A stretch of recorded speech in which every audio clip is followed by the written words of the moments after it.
with our hands, with our life, with our love, we ask justice, we ask freedom, and we take justice, because the justice is not like a gift which they gave. No, liberty, freedom, they don't give that. We have to take that. And in fact, we go through the streets and we took our liberty, we took our freedom, asking for justice.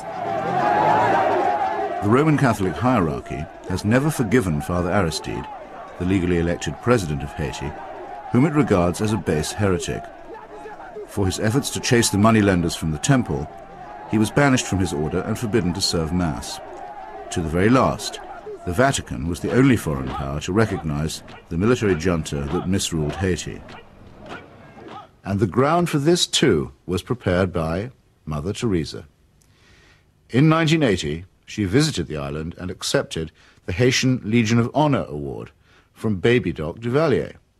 She found much to praise in his corrupt, dynastic regime, telling astonished reporters that she had, quote, never seen the poor people being so familiar with their head of state as they were with the Duvaliers. It was a beautiful lesson for me, she simpered. I've learned something from it. The Haitian people, indeed, could not wait to get close to the Duvaliers, who in their turn moved forever to the French Riviera.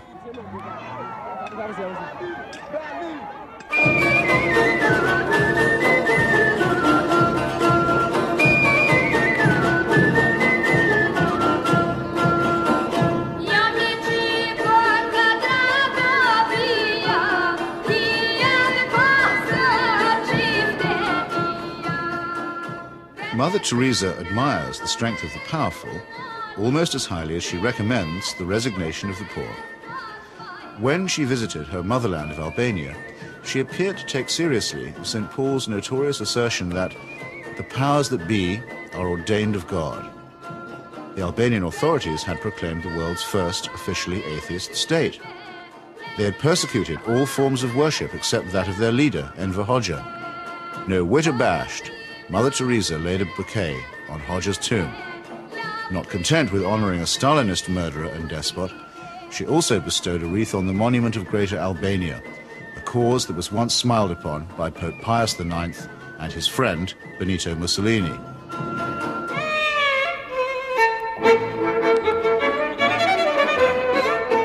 Albania is, for secular reasons, quite rich in orphans. So there was ample scope for an orphanage specialist to praise the institutions of the regime while keeping silent about its victims.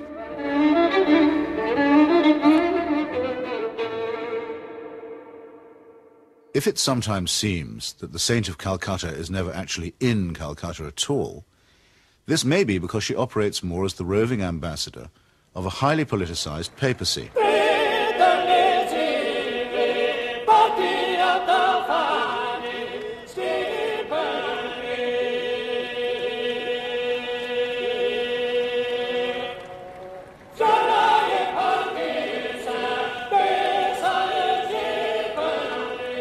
Vatican foreign policy has taken her from the shores of Lebanon, where the Roman Catholic militia perpetrated the mass murder at the Sabra and Shatila camps, to Nicaragua, where the Cardinal was the patron of the Contras, to Armenia, where she helped Mother Church gain a foothold in the Soviet Union. In return, the present Pope is known to have placed her on the fast track for canonization.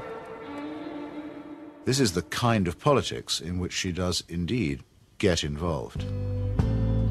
Sometimes when I think of Mother, I wonder if I've done just right. Though I'm many miles away, I can almost hear her say, "Where's my wandering boy tonight?" Robert Maxwell's genius for self-promotion made a nice fit with Mother Teresa's talent for fundraising. It became hard to decide which of the two was using which, or was it both? Ever since I In the United States, Mother Teresa accepted well over $1 million from Mr. Charles Keating, a right-wing Catholic fundamentalist and anti-pornography crusader who was also a California savings and loan tycoon. Mr. Keating's problem was that he was using other people's money. He's now behind bars after the greatest scandal in American financial history. But while he was flying high, Mother Teresa flew right along with him. She got the use of his private plane. He got a personalized Mother Teresa crucifix, which he used to store up treasure on earth. Let's get him out of here. Why should the missionaries of charity have such a special vocation for work among the rich? And does Mother Teresa pick frauds because they need her help more than the honest billionaires? It's not a question that she's ever answered, but then, in the prevailing atmosphere of piety and adoration, it's not a question that she's ever been asked.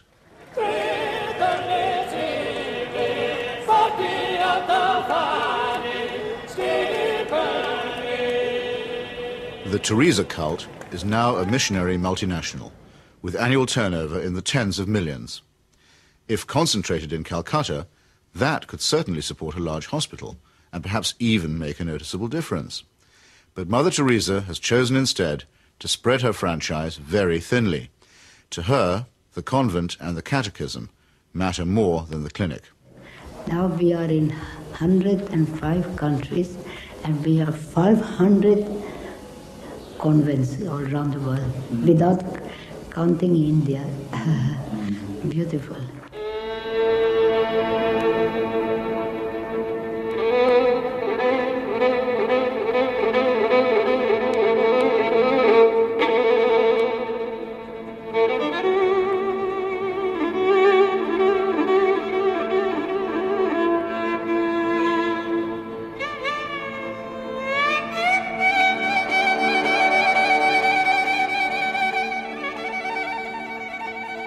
Modesty, simplicity, humility. By these canonical keywords, we are taught that we may recognize saints.